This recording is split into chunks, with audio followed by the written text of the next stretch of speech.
Hey, welcome back, Faithful Politics listeners and viewers. If you're watching us on our YouTube channel, I am your political host, Will Wright, and I'm joined by your faithful host, Josh Bertram. How's it going, Josh? Hey, doing well, Will. Thanks. Hey, and this week we have with us Matthew D. Taylor. Should I call you Dr. Taylor? Matt is fine. Matt, okay. So we have with us Matt, Seth Rogen lookalike, who is the Protestant scholar at Islamic, Christian, and Jewish studies, where he specializes in Muslim-Christian dialogue, evangelical and Pentecostal movements, religious politics in the U.S., and American Islam. He's also the creator of the acclaimed audio documentary series Charismatic Revival Fury, the Apostolic Reformation, which details how networks of extremist Christian leaders helped instigate the January 6th insurrection. And I should also add that you can catch it on the Straight White American Jesus podcast. So welcome to the show, Matt. Thanks. Thank you for having me.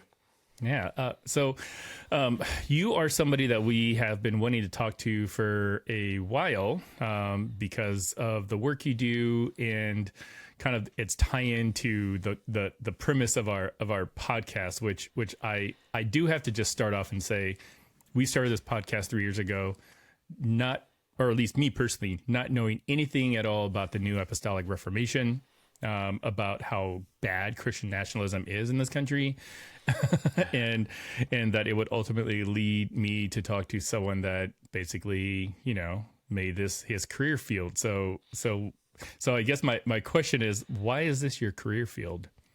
So, as you mentioned in the introduction, I actually, my Ph.D. is actually in Muslim-Christian dialogue and kind of Islam and Christianity, where they intersect.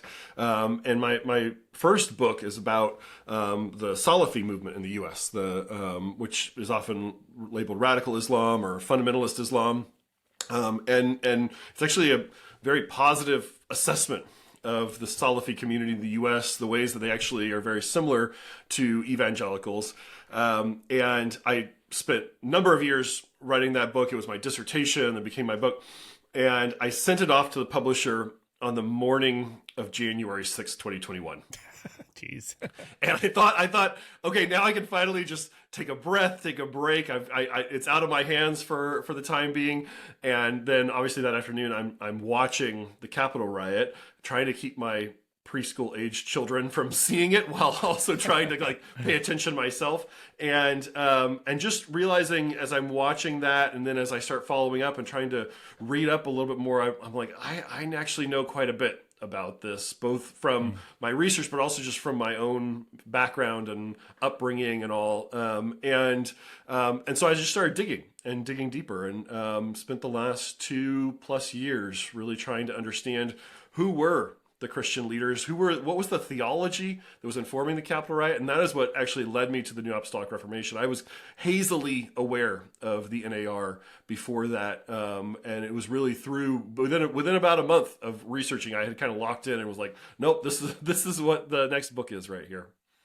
That's really cool. Now, so our audience is pretty mixed. I mean, we've got a mix of, believers, non-believers, Democrats, Republicans, what have you. So the term New Apostolic Reformation can easily sound just like Christianese to the person that's never heard it before. So can you give an overview of, what the New Apostolic Reformation is and kind of its core beliefs? Sure. Yeah. So the term New Apostolic Reformation was coined in the 1990s by a seminary professor named C. Peter Wagner. He was a professor at Fuller Seminary for about 30 years. I went to Fuller Seminary. I started there in 2004. Peter Wagner left in 1999. So we never overlapped there. But I knew a lot of people there who were influenced by him. A lot of the coursework that I did there was influenced by some of his thoughts. So I was kind of aware of him there. So this idea of the New Apostolic Reformation, though, some of the ideas go back a ways. So this is within the world of Pentecostal Charismatic Christianity, very important segment of Christianity, growing rapidly around the world, growing rapidly in the United States. And it's especially focused on a sub-segment of Pentecostal Charismatic Christianity. You usually divide up, at least scholars usually divide up Pentecostal Charismatic Christianity into 3 segments. So there's Pentecostalism proper, that at least in the U.S. really kicks off around the Azusa Street Revival, and then you form, this is in 1906, 1907 in Los Angeles, and then they form different Pentecostal denominations coming out of that, Church of God in Christ, Assemblies of God, Foursquare Gospel, these sorts of things. And then there's the Charismatic Renewal, or the mainline charismatics. These are the Catholic charismatics, mainline Protestant charismatics. That movement really gets started in the 1960s. And it's this third segment that the NAR is really a part of. And that is what's usually called independent charismatic, or sometimes called independent network charismatic Christianity. So these are non-denominational charismatic folks. So people who may attend mega churches, they might just follow online ministries of pastors and prophets and apostles. And the NAR, the idea of it, at least Peter Wagner's original idea of it, is that he came to believe through hanging out with a bunch of these independent charismatic folks, and Wagner ultimately became very invested in this. But the idea is that the church has been languishing for centuries without the leadership of apostles and prophets. And these folks are very fond of reading the book of Ephesians very carefully. It's the kind of the canon within the canon of the Bible for them. And in the book of Ephesians, at a couple of points, it starts listing out the different leadership roles in the church. And especially in Ephesians chapter 4, it lists out 5 leadership roles: apostles, prophets, evangelists, teachers, and pastors. And Peter Wagner and others begin to argue in the 1990s, well, you know, we've got evangelists and teachers and pastors. Everybody is in agreement that those are part of the church. Why don't we have apostles and prophets anymore? And so part of the idea is of the New Apostolic Reformation is that the Holy Spirit in the 21st century is empowering new apostles and prophets to take leadership in the church. I would characterize the NAR as part of this broader apostolic and prophetic movement. So the NAR I see as one network centered around Peter Wagner and his disciples within this bigger apostolic prophetic movement. And that apostolic prophetic movement is growing just gangbusters around the world right now. You have thousands of people now saying that they are apostles, thousands of people saying they are prophets, and taking leadership over churches. And part of the idea of the NAR is that apostles are supposed to build networks of churches. So instead of a denominational structure that is built around bylaws, committees, kind of collective governance, the apostolic network is centered around personalities. It's centered around the personality of these apostles, and the prophets are seen as kind of advisors to the apostles. They're the ones who hear directly from God, and then the apostles are kind of supernaturally commissioned to build these things. Part of the story I tell in this Charismatic Revival Fury documentary series that we did it's about NAR, and it's about January 6th. But I'm also trying to lay out the history of the NAR, where it comes from, how it develops. So over time, some of the core beliefs that you asked about, the big one at the start is this idea of apostles and prophets govern the church. And so Peter Wagner leaves Fuller Seminary in 1999 and decides he's going to build this new Apostolic Reformation, starts building all these institutions, gathering friends, building these networks, gathering leaders that he's going to mentor. And within a couple of years of that, he becomes very enamored with the idea of the Seven Mountain Mandate, which I'm sure we can talk about more, and this idea of kind of Christians taking dominion over society, something called dominion theology. That largely comes out of the Reformed world, but then has become very popular amongst independent charismatics. And then the other really core idea or practice of the NAR is what Peter Wagner called strategic spiritual warfare. The idea that there are territorial spirits. This is, again, a Peter Wagner phrase. He has a book called Territorial Spirits. The idea is that church, I mean, a lot of Christians believe in spiritual warfare. It's very, very common belief, fairly mainstream in evangelical Christianity. But the idea of strategic spiritual warfare is, right, regular spiritual warfare is, I'm plagued by personal demons, or demons are challenging or attacking my family, and we need to pray against those. We need to do some praise music, or have a prayer session to cast out those demons or to defend ourselves against them. Well, strategic spiritual warfare is the idea that hierarchies of demons have taken over literal physical territory. And so there's a territorial spirit who has power over a particular region, and that Christians need to organize in these prayer and spiritual warfare campaigns to take out those territorial spirits, those high-ranking demons. And I argue that actually these ideas, the Seven Mountain Mandate, apostolic prophetic governance, and the strategic spiritual warfare, were actually core to what happened on January 6th. You actually can't understand the Christian manifestations that happened around the Capitol riot without actually understanding these NAR ideas and how they became kind of activating and galvanizing for so many of the people who showed up that day.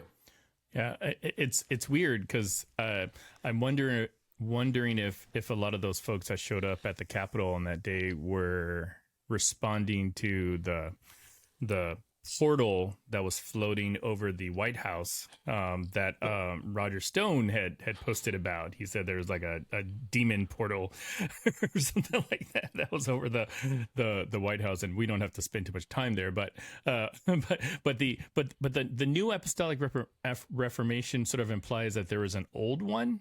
Is that correct? And what is that old one?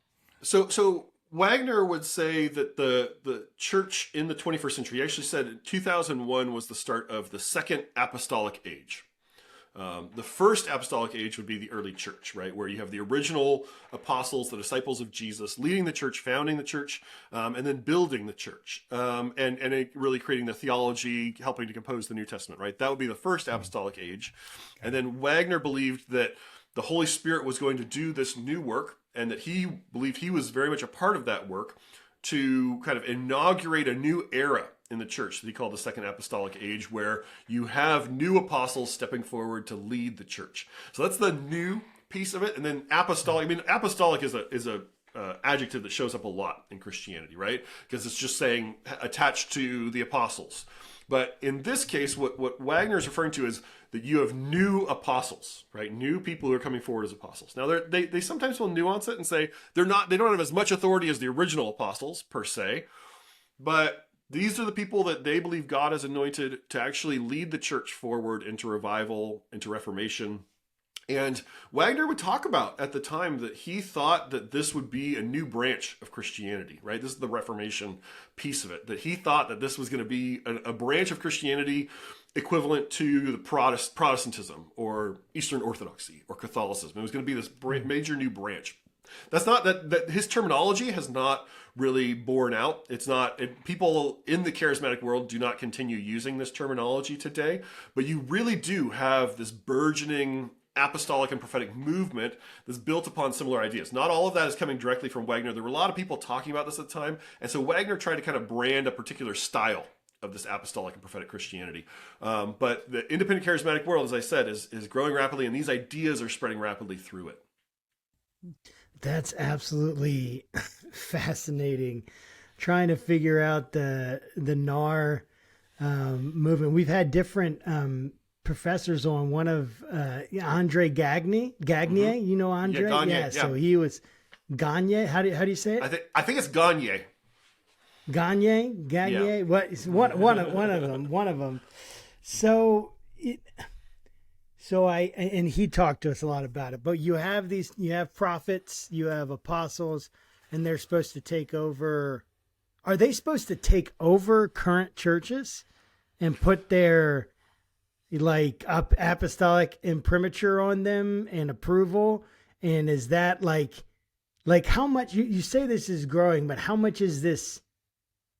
Give us a sense of the depth of what they're aiming to do, mm-hmm. like why we should care as Christians and then as non-Christians, what they're aiming to do, how successful have they been in doing it, and what do we need to do in the future to deal with this?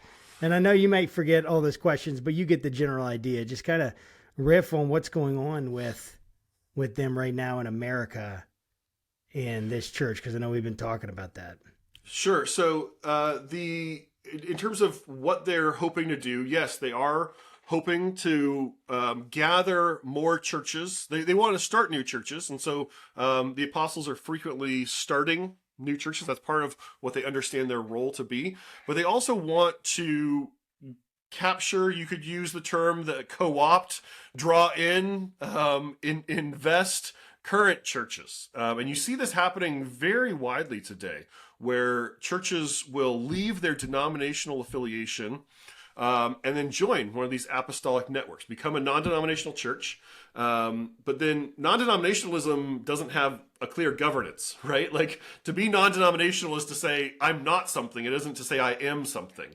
And so part of what these apostolic networks offer to non-denominational churches is they say, hey, look, we have this amazing apostle, and you can come join up with our apostolic network, and we will send our people in to be guest speakers in your church. Your pastors and leaders can come attend our leadership conferences. And all you need to do is say that you align with us and look to our apostle for guidance. And we'll bring all this kind of infrastructure of support to your church. Very prominently, and this news actually just broke within the last week, or at least just came out with real clarity, the Anaheim Vineyard, which was the flagship vineyard church. This was John Wimber's church. It was the vineyard people back in the 80s and 90s called the Anaheim Vineyard the mothership. It was the kind of top church, the flagship of the vineyard movement.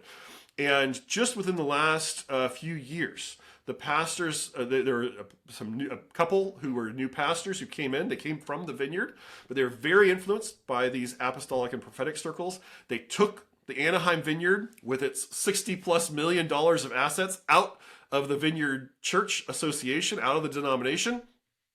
And they said, we're just an independent church now. But what actually came out within the last week through some reporting that was done was they actually are, that the pastor who was there has actually started calling himself an apostle, has started claiming that through prophetic words that he has received, that he has absolute power. He's now being accused of spiritual abuse of a number of the people in the congregation. So if all we were talking about here was just a model of church governance, right? If this was just, this is just a different form of church governance, kind of like denominations or kind of like an association of churches, a fellowship, I don't think I'd be doing the research I'm doing.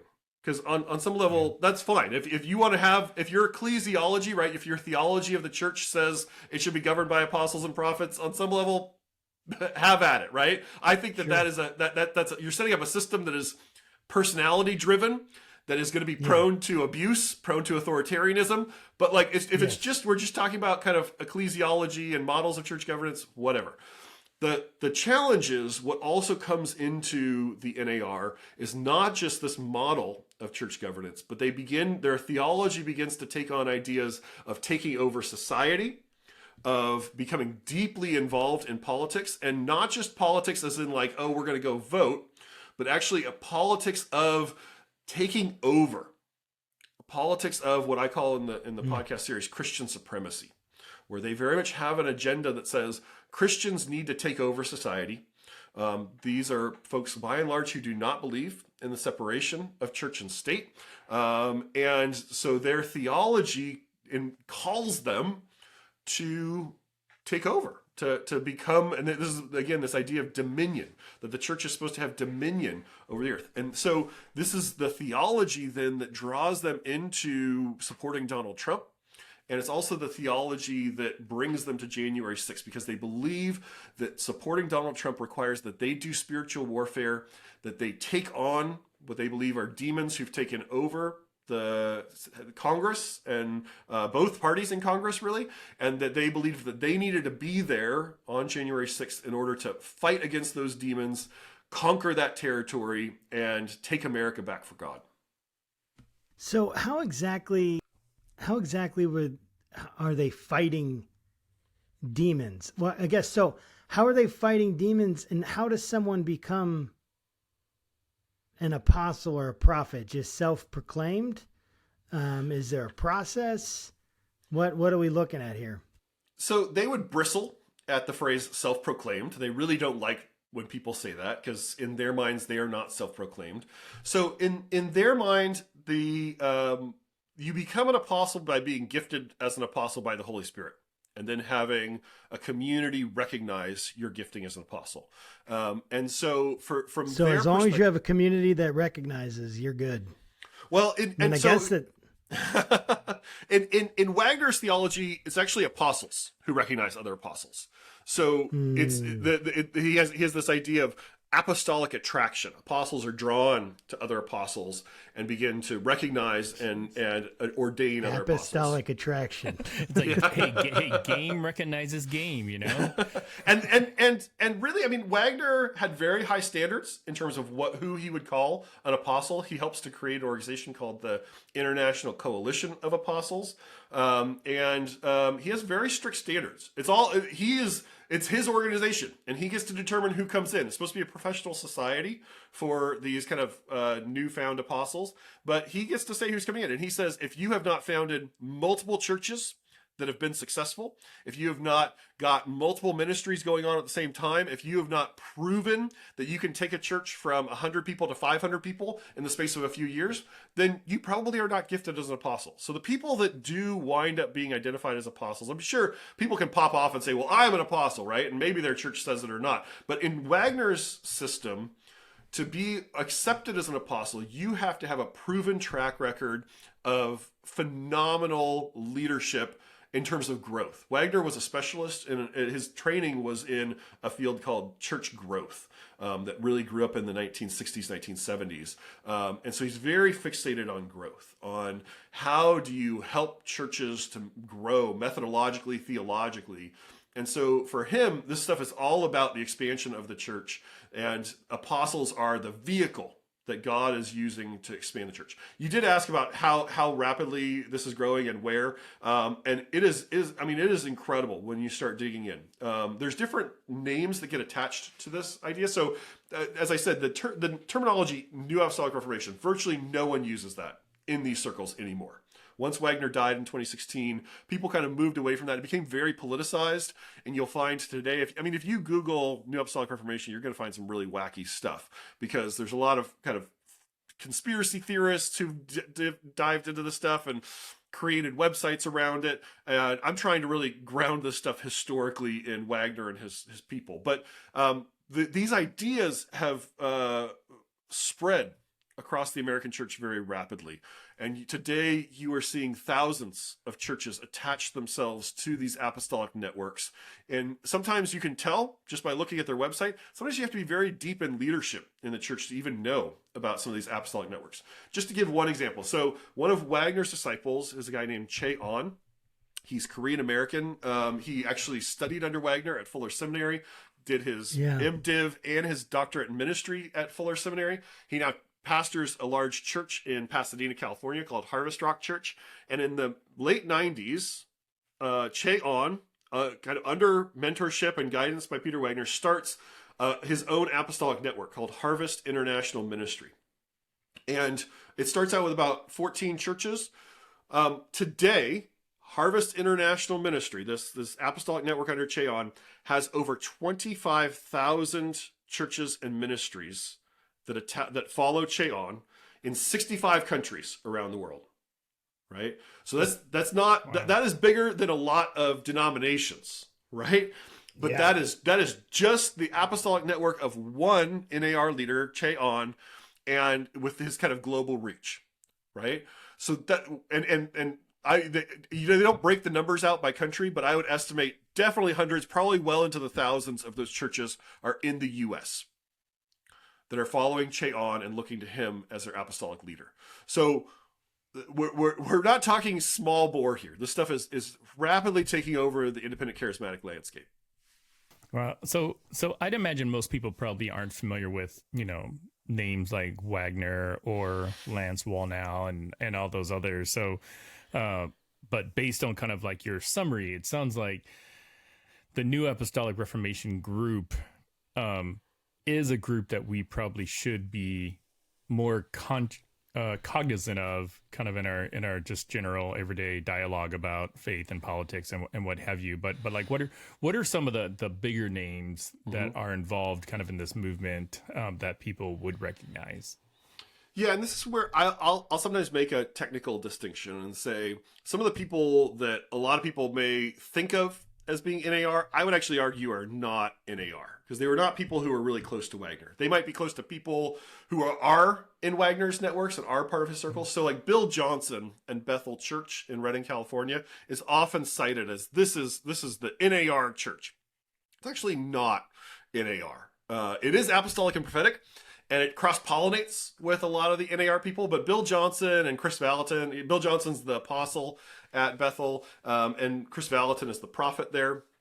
And they were not in Wagner's networks. They were friends with a lot of people in his networks. Bill Johnson and Che On are best friends. But Bill Johnson never kind of attached himself to what Wagner was doing. So when I talk about the NAR, I really am speaking about these networks that Wagner built. And Wagner had this mentoring group called the Eagles Vision Apostolic Team. It was about 25 to 30 people, and they were all apostles and prophets. And these were the people that actually called Wagner their apostolic father, or their spiritual father. And what I'm doing in Charismatic Revival Theory is I'm tracking, there are 5 members of this Eagles Vision Apostolic Team who actually show up and are leading things on January 6th. And there's about a dozen more of them out of the 30 that also help contribute to Donald Trump's kind of effort to steal the election. And so I really argue that this was kind of the nucleus at the core of Christian mobilization for January 6th, was this Eagles Vision Apostolic Team of Wagner's people. So this includes people like Che On. Sidney Jacobs is one of the most famous prophets in the NAR. She was kind of Wagner's right-hand prophet. Chuck Pierce is another Eagles Vision Apostolic Team member, another right-hand prophet to Peter Wagner. Dutch Sheets, Lance Wall now becomes a member of the Eagles Vision Apostolic Team. Robert Henderson. Becca Greenwood is another person we profile in the series, who's kind of a noted prophet and spiritual warrior. So these are kind of people that, again, they're probably not on the radar of even most conservative evangelicals. They probably haven't heard of these folks. But in this independent charismatic world, these people are mega celebrities. And there's charismatic media like Charisma News or God TV that really helps to kind of promote the ideas and carry the ideas of these folks out into the broader world.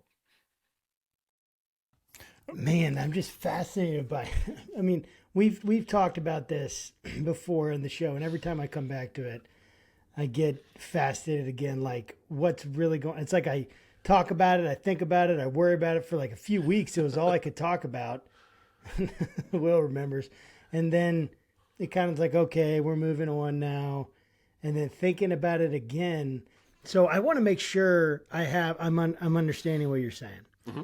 So the basic thesis is that you have this network, wide network of like-minded individuals who are loosely associated. Like you have this, what was it that you were just talking about? I mean, what was it called again? It was like the Eagles Vision Apostolic Team. Eagles Vision, yeah, apostolic, group together, like, and all these well-known names. So you have these guys. Then you see their relationship with Donald Trump. You see them speaking at Trump rallies, I assume, or at Trump, at political things, or speaking out in favor, calling him things like Cyrus, or making the, an allusion to King Cyrus, the Persian king, and so who God used, right? So the question though is like, you have all these different connections, and then they were actually there at January 6th. Yes. Is that what you're saying? There several of these people were there, like what, speaking, participating? I'm assuming none of them went into the Capitol, or did they? So, as far as I can tell, no one who is close to Peter Wagner went into the Capitol. Gotcha. Part of the but a lot of them were there at absolutely. January 6th. I have tracked about 45 independent charismatic leaders who were there on January 6th. Right? People have sometimes said that there's no pattern to the Christianity. There's no denominational pattern to the Christians who show up on January 6th, and I would agree with them, because the pattern is they're all non-denominational. Or not all, but so many of them are non-denominational. That's the pattern. Is they're non-denominational and they're charismatic, and those 45, it ranges from local pastors all the way up to international celebrities in the independent charismatic world. Right? Sidney Jacobs is an international celebrity, maybe one of the most respected prophets in the world in the charismatic world today. She is there on January 6th leading spiritual warfare over the Capitol with a PA system and a stage set up just off the site of the Capitol. Right? And so she's praying. That's what she's doing. She's praying out loud or something like that, like into a microphone, like yelling, screaming, praying. I mean, what kind of stuff is she doing that's like supposed to be, do you know, like trying to defend the Capitol against demons? How does one do that? So in their mind, apostles and prophets are generals of spiritual warfare. They'll actually use this language, and so they have like angels under their control or something like that, or yeah. So Cindy Jacobs leads an organization called Generals International. It used to be called Generals of Intercession, and the idea is, so when these folks read the Great Commission, right? Jesus in Matthew chapter 28, go into all the world, make disciples of all the nations, right? Most Christians have read that, and we read it as make disciples in the nations. The NAR folks read it as, and this does not necessarily begin with Peter Wagner, this goes back a ways, they read it as the church should disciple nations. So in other words, the church needs to take over and then mentor nations into Christianity. And so in their mind, and this is where the idea of 7 mountains comes in as well. In their mind, that you can divide society up into these 7 segments, the 7 mountains. This Lance Wallnau is the first one to really kind of create this formulation. And the church, Christians need to take over all the 7 mountains. And they need to do spiritual warfare to take over the government mountain, to take over the education mountain, and then govern from the top of those mountains to influence society. So part of the reason these folks are so strongly in support of Donald Trump, and this is part of what I'm trying to tell in the series. Everyone wonders, well, why did evangelicals support Trump? I'll tell you why. At least this group of evangelicals support Trump. They saw him as a path to taking over the 7 mountains. And they literally use this idea that Trump can conquer the government mountain for us and govern from the top down. So when they show up on January 6th, part of it is they are anxious that they are going to lose the influence that they have in society if they lose the tops of the mountains. If somebody else, if Joe Biden is put in as president, then that's going to be a real problem for them, because they in their minds, Christianity is going to lose its cultural power. So what Cindy Jacobs specifically is doing that day, she and Becca Greenwood, who, as I said, is another mentee of Peter Wagner, they had a stage set up and they were doing strategic spiritual warfare.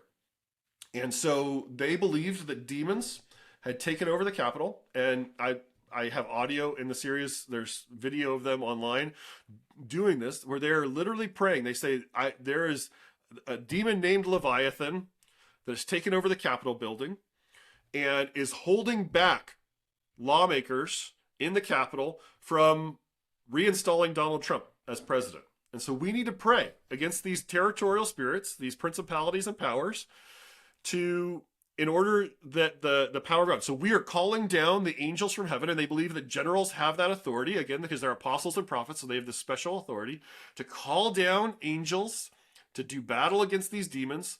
And they have thousands of people participating both on site and remotely through the internet in these prayer things. So Dutch Sheets is, if you've ever looked at images from January 6th or other Christian nationalist rallies, and you see an appeal to heaven flag, which is a white flag with a green pine tree at the center, and it says appeal to heaven across the top. Mm-hmm. That is a spiritual warfare campaign created by Dutch Sheets, who was also mentored by Peter Wagner, also part of the Eagles Vision Apostolic team. He created this in 2013. It really ramps up in 2015 around the presidential election, and becomes very much attached to Donald Trump. And if you look at the images of January 6th, you can see at least dozens, probably well into the hundreds, of appeal to heaven flags in the crowds around the Capitol. And all those people are referencing back to this meme that Dutch Sheets has created about spiritual warfare and retaking America. And you even see people using those appeal to heaven flags in some of the videos to beat Capitol police officers with the flagpoles that those appeal to heaven flags are on. So this is, again, a form of mobilization for people. During the Capitol riot, Dutch Sheets is on a spiritual warfare prayer call, a conference call, and there are 4,000 people on that call in real time praying for the Christians to have victory in the Capitol and for Donald Trump to be reinstated, right? So that when you think about the weird energy, the Christian energy of January 6th. I'm not saying the Proud Boys, the Oath Keepers, the people who went into the Capitol, and there were some independent charismatics who did go into the Capitol, but it was just a handful. But the energy of the crowds, the Christian ethos in the crowds, was largely driven by these NAR theologies of spiritual warfare and by the campaigns that these NAR leaders created around the Capitol. One of the other things that we reveal in the podcast series that had not been previously reported, and this speaks to the ties into Donald Trump. Dutch Sheets had a team of apostles and prophets that he was instigated by somebody in the government after the 2020 election to take this team to every swing state where the election results were being contested, and they were supposed to prophesy and stir people up. And they were leading, they went to every swing state. Some of them they went to twice. They would go to mega churches and broad live cast these massive prayer, spiritual warfare, prophecy meetings, that incredibly violent rhetoric about cutting the heads off demons and cutting the heads off our enemies, all these sorts of images. That team, Dutch Sheets' team, on December 29th, 2020, had a 2-hour meeting at the White House with unnamed Trump administration officials, where they talk about, we were receiving strategy from the highest levels of government for how to get Donald Trump back in office. And then many of those same people show up on January 6th, and Dutch Sheets calls into the Capitol right on speakerphone to issue his own apostolic declarations along with Cindy Jacobs and Becca Greenwood, right? So these are the people who are stirring up this kind of sentiment of Christian Trumpism, and doing it very much in coordination with the White House. That's so crazy. Wow. That's all I really have to say about that. But so you've mentioned a couple times about the Seven Mountain Mandate, and I'd like maybe for you to unpack that a little bit. But also you said something in the podcast series, Charismatic Revival Fury, that I never heard before, and that was the Seven Mountain Mandate didn't used to be mountains; they used to be spheres, and I found that super interesting. So I was wondering if, one, you can just sort of unpack what the Seven Mountain Mandate is. I know we only have so much time, so feel free to dedicate as much as you want to that, and then why they're mountains now when they used to be spheres. So the story of the Seven Mountain Mandate actually goes back a ways. The legend of this, and I am deeply ambivalent on how much of this is true, but in 1975, there's two leaders of major campus ministries. Bill Bright, who was the founder of Campus Crusade, and Lauren Cunningham, who is the founder of Youth with a Mission, which everyone calls YWAM. And they're meeting, and they're having dinner in Colorado. And the legend goes that they, the night before they meet, they both have dreams where God reveals to them this idea that society has 7 spheres of influence. They also call them the 7 mind molders of culture. And that these, if Christians can go and influence these 7 spheres, then you can disciple nations. Again, this idea of taking over nations, right? And what Bright and Cunningham, what they describe, and Cunningham writes about this in a book that he writes in the 1980s, so you can find kind of the roots of it there, that Christians are supposed to influence these spheres. They're supposed to go out. So the spheres are things like arts and entertainment. And so the idea that Bright and Cunningham are putting forward is more Christians should pursue careers in arts and entertainment. And then through their occupation of those areas of society, they can influence them positively for the gospel, right? Which I would argue is kind of a grassroots model of evangelization, right? That Christians should involve themselves in society and get outside the doors of the church and involve themselves in society. Whatever, that's I don't really care that much about that. What happens is, in the year 2000, Lauren Cunningham, who's getting pretty old by that point and is kind of moving towards retirement, meets a young man named Lance Wallnau, who's a Pentecostal pastor. And Wallnau is he's kind of bumping along in his career. He's got a background in business and motivational speaking. Doesn't really, his church that he's leading is not doing that great. And he's looking for the next thing. And he has this conversation with Lauren Cunningham and hears about this idea of the seven spheres. And right around the same time, Lance Wallnau hears from a friend about a friend's friend. So like an acquaintance of an acquaintance who had a near-death experience. And they witnessed this, they had this vision during their near-death experience of 7 mountains coming out of the ocean. And they hear the voice of God speaking to them saying, these are the 7 kingdoms of the world. And you are called to the government kingdom. And then the guy in the story who's having the near-death experience agrees that he's supposed to go to the government mountain and comes out of the near-death experience and goes into to government work. And so Wallnau blends these things together.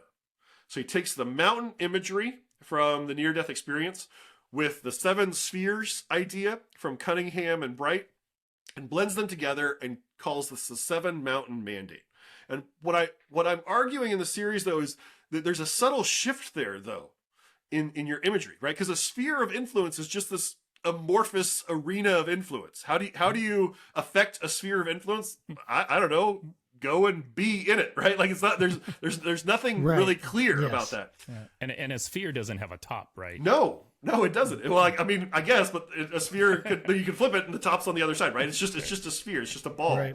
A mountain has a top, and Wallnau, and then about a year after this, Wallnau meets Peter Wagner, who hears about this idea from Wallnau, and they take it and they brand this thing as the 7 Mountain Mandate. They publish books all over the place about it and spread it all over the charismatic world.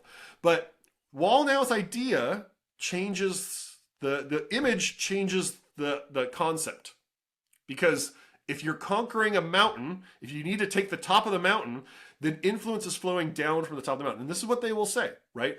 The influence flows down from the top of the mountains, so Christians need to conquer the 7 mountains. We need to take over the mountains.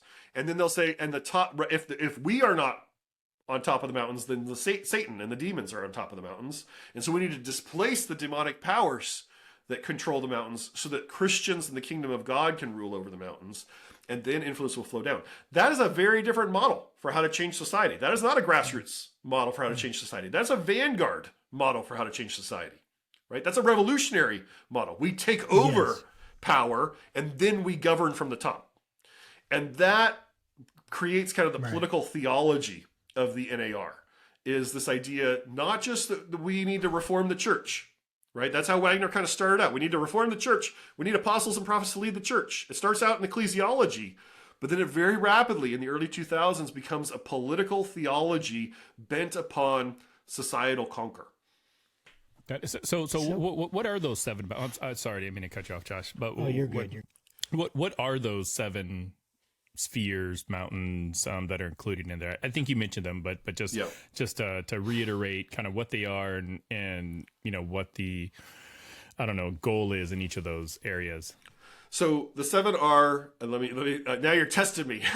So it's family, religion, and sometimes they'll talk about religion as the church mountain, but they're willing to acknowledge that because the 7 mountains in their minds exist in every society, it's not only in America, right? Every society has the 7 mountains. So it's family, government, arts and entertainment. Now I'm drawing a blank. Education. Media, yeah, and sometimes they play around a little bit, because sometimes it'll be like sports and technology, or just business and commerce. And am I still missing one? So the basic idea is if you think about the different sectors of society in cabinet positions out of the federal government, right? Who are the cabinet ministers? Those more or less correspond to the 7 mountains, without necessarily the religion one. And the critique within this kind of 7 mountains thing is that they say the church has only focused on the religion mountain. The church has only focused on becoming kind of dominant in religion, but instead Christians need to go into every sector of society and try to take it over. And in Wagner's theology, it's actually apostles who have the strategy to take over the 7 mountains. And so, again, because apostles have this special role, right? They have a specially ordained role. They can go and take the 7 mountains. And so what you see in the Trump support, and you mentioned this Cyrus idea as well, these things are linked. So as Donald Trump enters the presidential campaign in 2015, the summer of 2015, Lance Wallnau is one of the first Christian leaders to actually meet with Donald Trump. And he claims that in this meeting, he's already been promoting the Seven Mountains idea. It's his kind of signature idea. He's spread it all over the place for 20 years. But at that time, when he meets Donald Trump, he claims that he has a vision that Donald Trump is a Cyrus. And if you remember your Hebrew Bible, Cyrus is the Persian emperor, right? So the Jews get conquered by the Babylonian Empire, the kingdom of Judea conquered by the Babylonian Empire. The Jewish leaders are taken into exile in Babylon. And then the Persian Empire conquers Babylon. And Cyrus is the Persian emperor, and he sends the Jewish leaders back to rebuild Jerusalem and rebuild the temple. And he's highlighted in Isaiah chapter 45 as a sort of Messiah, as somebody that God has anointed. Even though he's this pagan emperor, God has anointed him for this purpose to restore the people of Judea. So what Wallnau is saying there is that Donald Trump, even though he's not a good Christian, even though he's not a religious person himself, but he's been ordained by God to restore conservative Christians from exile in American culture. And this is one of the most important theological rationales for Christian Trumpism. And then Peter Wagner adopts the same endorsement of Donald Trump, and then his inner circle really latches on to Donald Trump and becomes kind of the premier champions of Christian Trumpism. Man, so it's awesome to hear like someone who really knows and done the research talk about it, because there's just so much out there that just gets thrown around, and to make these connections, it's really, really cool. What do you think? Like, so a normal, I say normal person, but like someone sitting in the pews, you know, an American citizen, I'm sure they would believe in things like freedom of religion. You know, they would say, yes, we believe in freedom of religion, or any of these kinds of freedoms that we have, like put into our amendments. Do they deal with, like, the person sitting in the pew probably say, yeah, that's awesome. But is their apostle wondering, like thinking at the same time, no, we need to have Christians running this country, Christian laws, Christian, like what does it look like in the end, I guess? Like they're aiming to do what? They're aiming to have, I know, take them over, and I get that, but they're aiming to have like take them over and what, you know, ban pornography, outlaw, you know, cigarettes and alcohol. Are they gonna, like, what are they, and like, what is their plan? And yeah, I guess what are they really trying to accomplish, and how do they deal with the issues of like religious liberty, particularly? Because we talked to a gentleman who wrote a book, A Case for Christian Nationalism. Mm-hmm. And I basically asked him, like, so are people who are Muslim would they be allowed to hold office? And he kind of like skirted around the issue, like, yeah, but they would have certain like restrictions. But I don't remember exactly what he said, but it wasn't like, oh yeah, absolutely, they can have equal access. And it's like, is this what they're aiming at? Is that what they're doing? Like something like this is a Christian land with Christian laws, because they essentially would have to like undo the Constitution in order to do that. It feels like, or maybe not. What I don't know. Help me sort this out. Yeah. So let me maybe back up a little bit and do a little bit of more definitional work. So we talk about Christian nationalism, right? And that phrase is very vague. Right. And if you really look at the survey data that has come out on Christian nationalism, you really see a spectrum of views within what we would call Christian nationalism. So Pew did a big survey, came out, I believe, in October of 22. And they asked, do you think that the United States was founded as a Christian nation? And somewhere in the 60 percentile said, yes, the U.S. was founded as a Christian nation. And they said, do you think the U.S. should be a Christian nation today? It's something like 45% of Americans said the U.S. should be a Christian nation. And so you can read that and say, wow, look at all these, like Christian nationalism is taking over the United States. But then they asked follow-up questions. Well, do you think the federal government should legislate based on Christian morality. And it's a very much smaller percentage. It's like 15% said yes to that. You think the Supreme Court should use the Bible to make decisions? Like 10 to 15% of Americans. So I would say Christian nationalism, and this is my definition, you won't find it in agreement with all scholars who work on this stuff, but Christian nationalism is this kind of vague sentimental thing, right? Up until the 1960s, I would argue Protestantism was the de facto national religion of the United States. It really is the Supreme Court in the 1960s that starts to really create this disestablishment that we live with today, right? The separation of church and state that we live with today, taking Christian and Protestant prayer out of public schools, taking Bible reading out of public schools, allowing for abortion, right? All these things that are happening in the 1960s and early 1970s through the Supreme Court, through the Hart-Celler Immigration Act in 1965 that opens the doors for all kinds of people who are not Christian to come into the United States, people immigrating from all over the world into the United States. So I think Christian nationalism is a holdover culturally from the rapid change that we've gone through in the last 60 years or so, where people feel like, wow, we've really changed a lot, and I kind of want vaguely something like what it was in the past that felt more Christian to me. But then when you ask those people, they don't really have a clear ideology.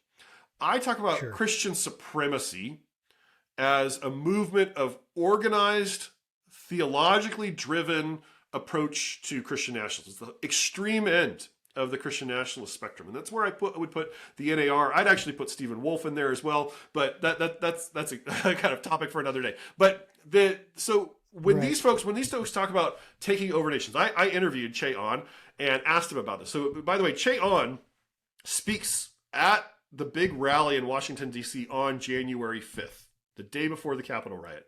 He is there in Washington, D.C. during the Capitol riot. He claims that he sleeps through the Capitol riot. But he gives he gets up on stage, a huge crowd in Freedom Plaza in Washington, D.C. on January 5th, on the eve of the insurrection. And he says, I am declaring right now that we are going to rule and reign through Jesus Christ, or through Donald Trump and under the lordship of Jesus Christ. Right? So this is the language of the book of Revelation, right? Christians ruling and reigning. But he's saying we are now, starting this week, are going to start ruling and reigning through Donald Trump and under the lordship of Jesus Christ. And I asked Che Ahn, when I interviewed him, I said, you say you're going to disciple nations, but you say that the United States is not discipled now. How do you get from the state we are in now to where the United States is a discipled nation? And what happens to the rights of religious minorities in the midst of that? What happens to people who don't want to be Christian? And Che Ahn said, well, of course we believe in religious freedom. But when the nation is Christian, then you'll be free.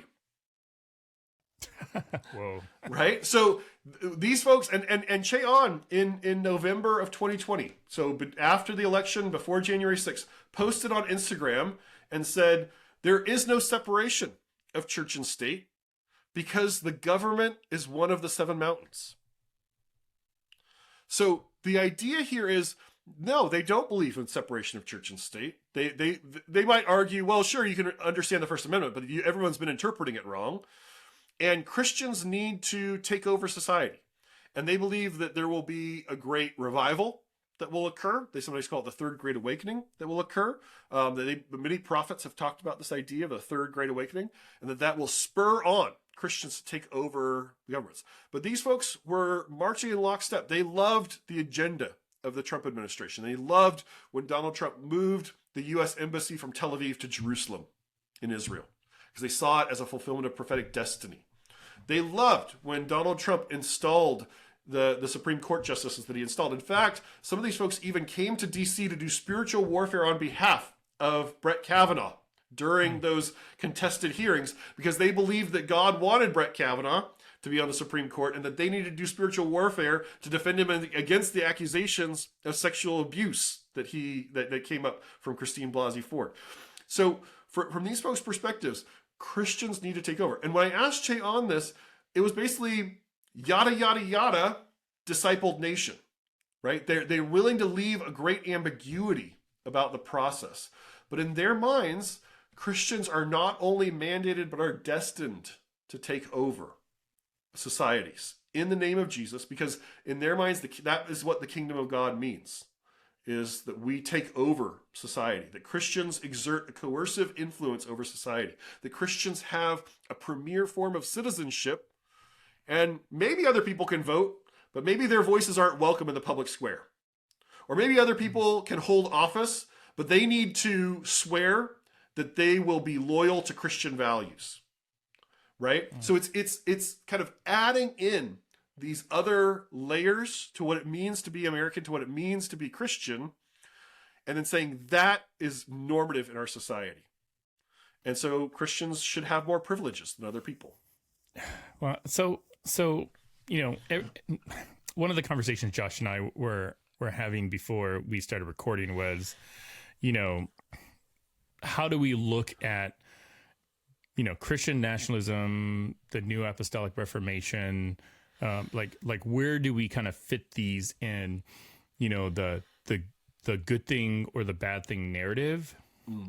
So I'm curious if you can maybe, provide some context on, are the NAR folks, a force that needs to be stopped, or is it like something that just needs to be observed? And if it does need to be stopped, who or what groups, are the ones that can or should stop it? Because and how do they stop it? Yeah, and how do they stop it? Because like I've had this conversation with Josh on a number of occasions where I'm like my own personal opinion is that this needs to be sort of an inward out kind of movement by other believers, because if we, if this becomes a full blown thing and, they're covering it on CNN or MSNBC and then the government gets involved, like it's going to be messy and nobody's going to be happy. So I'd be curious to kind of get your take on that.